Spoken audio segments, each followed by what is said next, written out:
Do you think it's just the nature of the concentration of capital that big companies like BlackRock are doing it? Or do you think there's a bit more of a political sort of plan, if you would, but like a discussion that's going on with major players? We just saw BlackRock meet with the Prime Mm. Minister, for instance. We know that Bill Gates and others are having these conversations about land. Like you say, there's practical things about, well, I might have to just do this because there's a lot of planning money, there's a lot of money coming in solar, so I do a bit of, but how much do you think it's just the nature of all these things that are going on, or how much do you think people are actually pushing in a direction? I don't just mean the big companies, but perhaps politically as well. How do you see that?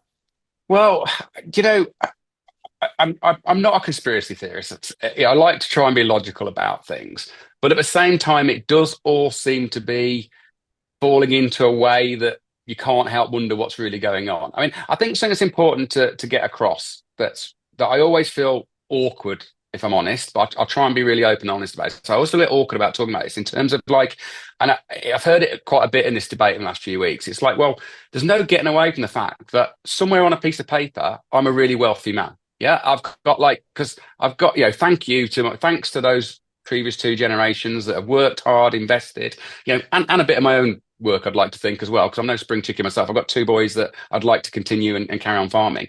Because of that, on a piece of paper somewhere, I'm worth millions, yeah?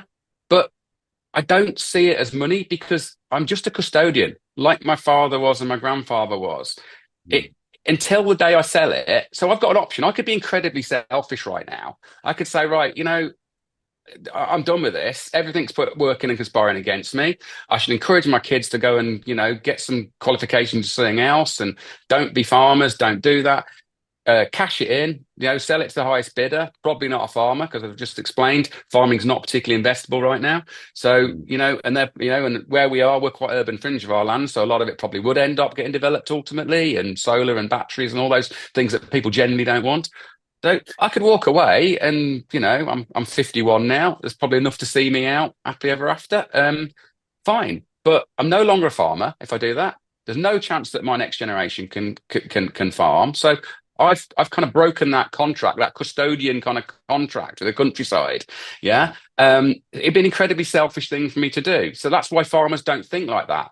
And they're all in similar positions. Well, say all, most of them on a piece of paper have this wealth that, yeah, there's no getting away from it. Most people go, well, I'll never have that kind of opportunity, silver spoon, what are you moaning about, but they don't see that. They don't see pounds. They see acres. They see cows. They see yield. I've never come across a farmer that talks about how much money I've got invested in land or how much money they talk about. Oh, how many, when you meet a farm, you don't know, oh, how many acres you farm, what number of livestock do you have? What breed are they?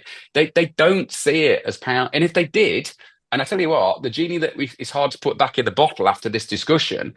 I think quite a few of them have suddenly woken up to just how poor their return on investment is. There's a guy on the farming forum that I run. There's a guy on there. He put it quite succinctly. He said, "I'm running out of excuses to keep farming for my wife now." We've been living a lifestyle. She's suddenly realizing that actually, if we cashed it all in and put it in a building society, we could live a much, selfishly a much better life. I don't want to do that because I enjoy it. I've got, I want to pass it on to the next generation. But he said, I'm running out of excuses, to be honest. It's getting hard to justify now.